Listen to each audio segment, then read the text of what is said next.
আসসালামু আলাইকুম। এই যে সোডিয়াম ক্লোরাইডের ক্যালাস আপনারা দেখতে পাচ্ছেন, ক্যালাস কিন্তু তৈরি হয়ে গেছে অলরেডি, অনেকাংশেই তৈরি হয়ে গেছে। একটা গ্লাস রোড দাও দেখি, ধুয়ে দাও। আপনারা এই যে দেখতে পাচ্ছেন, এই যে সোডিয়াম ক্লোরাইডের ক্যালাস তৈরি হয়েছে।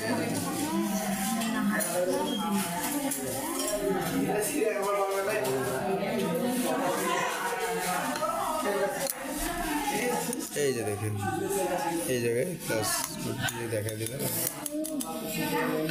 মোটামুটি অনেক চমৎকার ক্লাস তৈরি হয়ে গেছে। এখানে তাপ দেওয়া হচ্ছে, এই যে দেখেন, এই যে ক্লাস। ধন্যবাদ সকলকে। যে বিষয়টা হচ্ছে যে সোডিয়াম ক্লোরাইডের ক্যালাস তৈরি হয়ে গেলে